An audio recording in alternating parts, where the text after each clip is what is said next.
Good morning. 8:32. What do you know? Next thing you know, we're just putzing around this morning. As he screams out, Dee, it's 8:30. Yeah, it's like we haven't been doing this for almost a year. Whatever. Good morning. Good morning. Welcome to Daily Toast. Oh gosh, the questions. Wow, I'm a little off my game all week. Okay, let me just pull these up here. They're mostly written. Okay, time to wrap up the week. I liked these conversations actually when I went back to listen to them. Yeah, they were pretty good actually. So, first one was about persistence.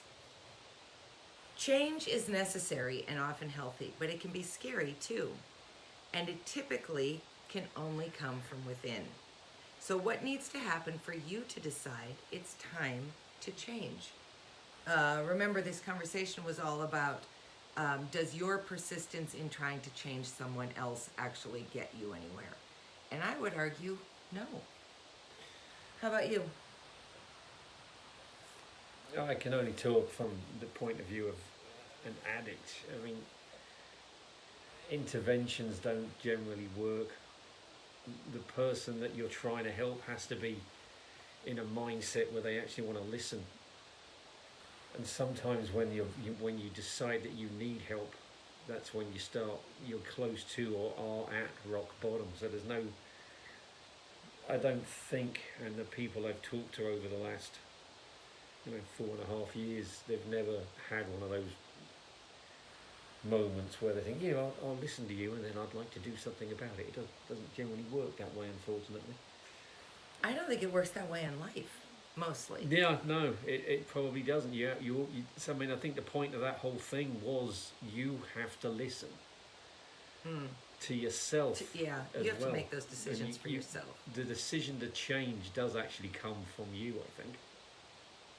Yeah, and then you can rely on other people for guidance and assistance and advice because you're in a place where you have made the decision.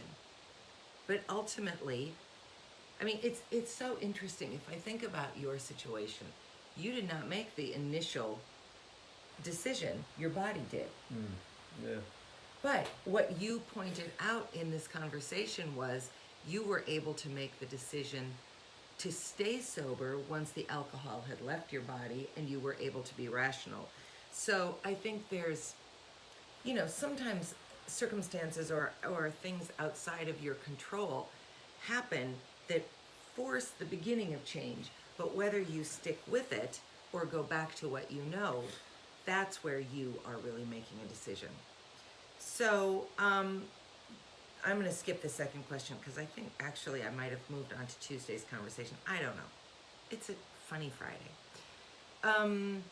Where are you exerting energy and attention that's not making any difference?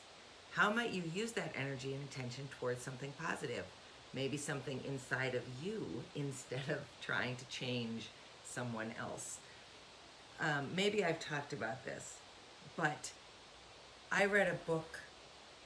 I don't even remember which book it was, 2 or 3 years ago, that had a point in it that really struck with me. And the point was, when you are bothered by qualities in other people, if you really stop and examine them, what you will discover is that they are qualities that you either know you have or you fear you have. So I can give you an easy example. I am not a real fan of actors,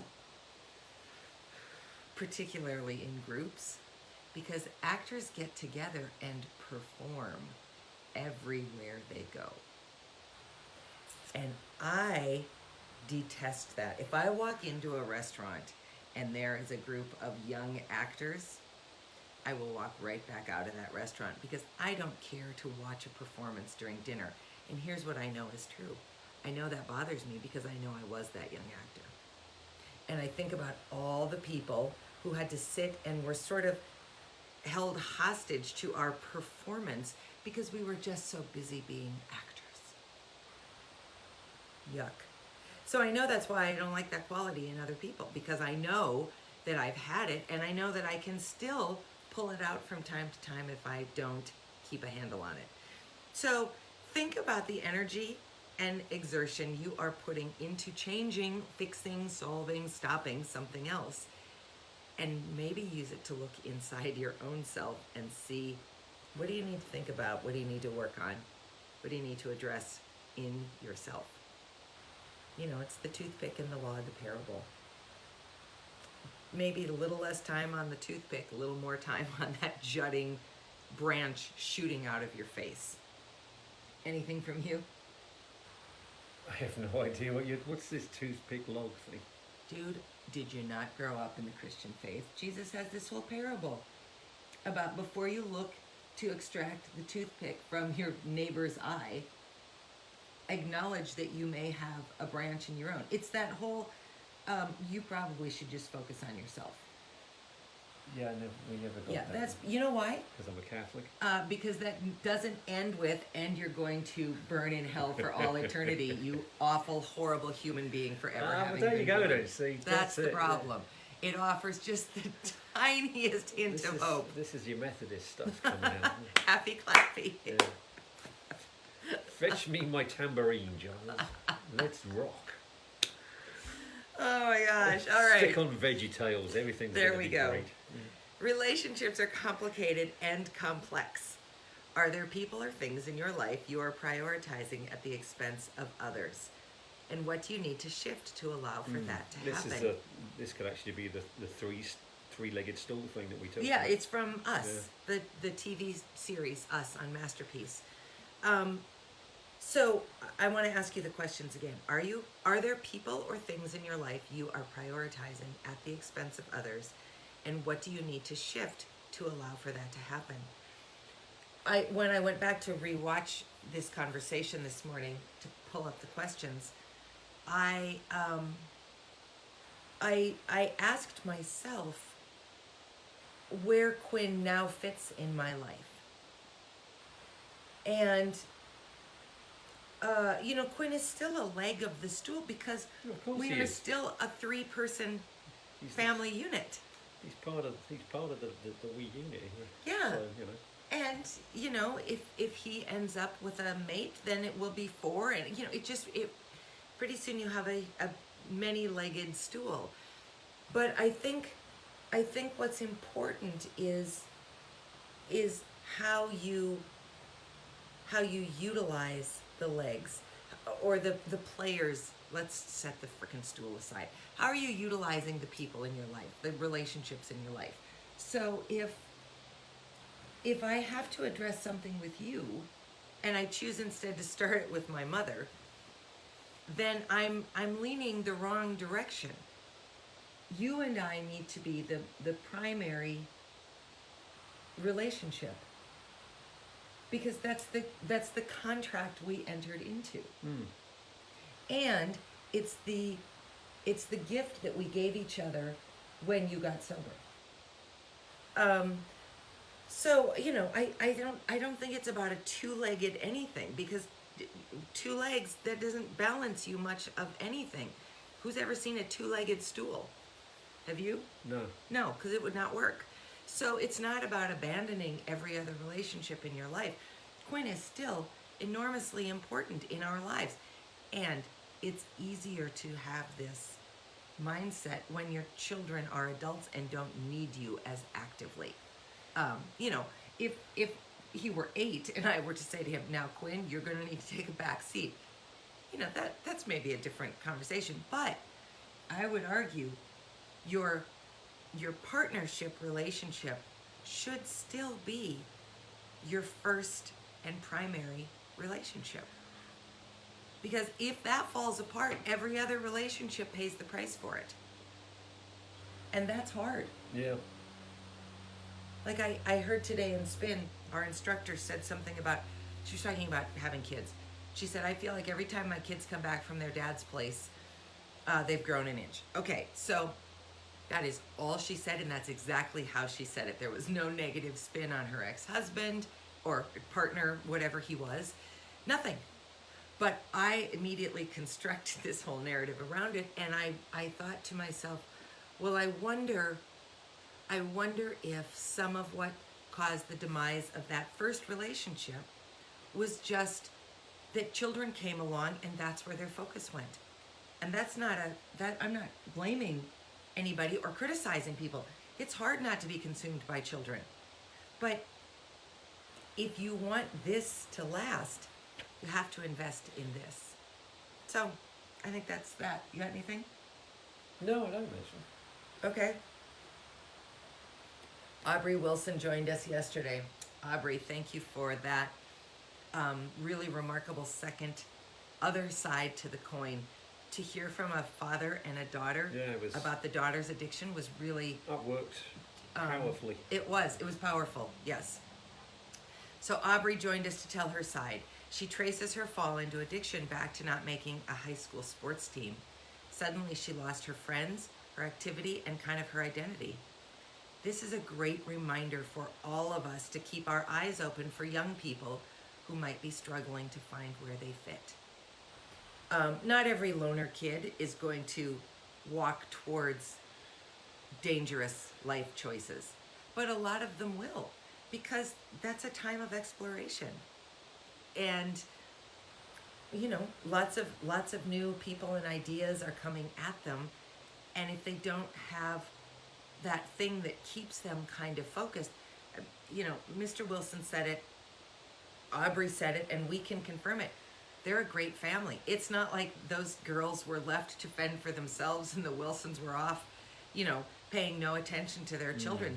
They were and they are a great family. So it's about recognizing that 14-year-olds don't care so much about how great their family is. They're interested in growing up and learning about the world.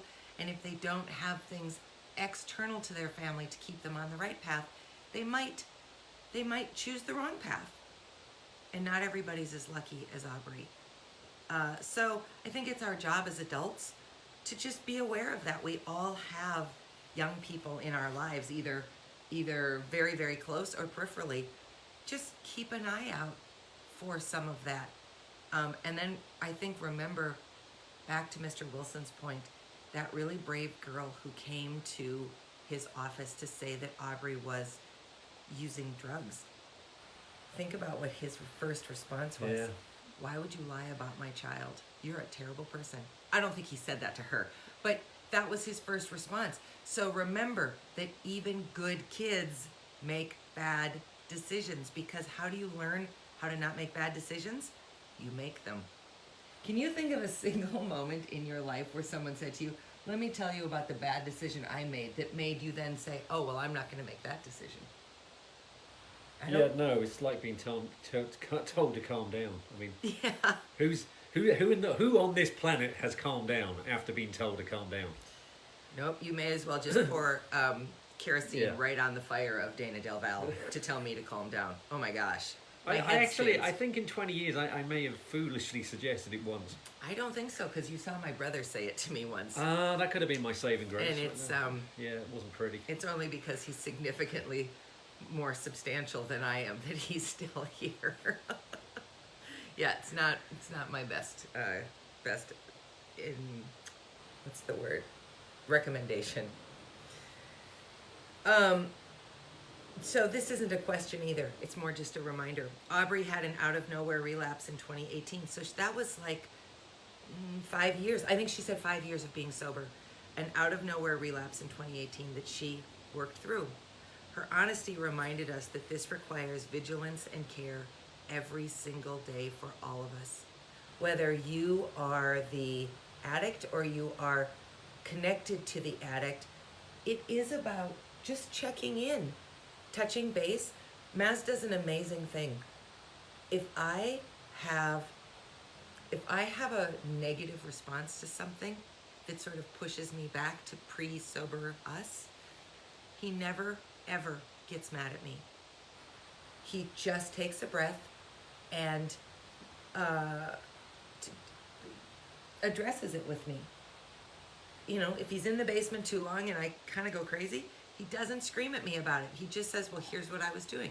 I was putting away these paint cans, and then I was folding the laundry, and then I was doing this.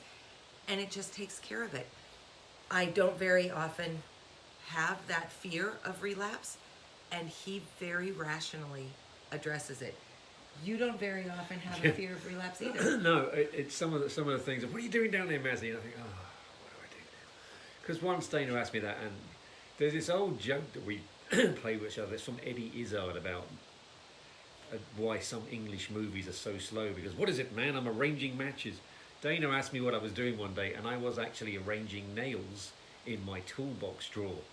And I thought, do I admit that I'm arranging nails, or do I just say nothing and come upstairs, which would be worse? So one of the things I learned about rehab is one of the symptoms of the disease of addiction is you're a terrible liar. So I thought, all right, I'll just tell her the truth.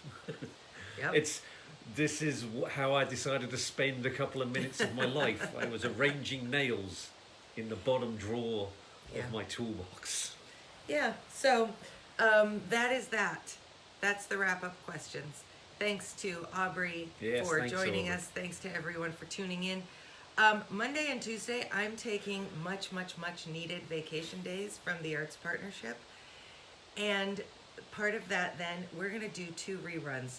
I'll edit them a little bit so they'll look differently than the first time they came through. But they will just play at 8:30.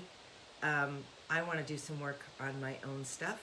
So we're going to just cut these out for Monday and Tuesday. We will be back. Oh, maybe Wednesday too. I might have a meeting on Wednesday. So maybe Monday, Tuesday, Wednesday. We'll be back on Thursday next week with another guest. An all new.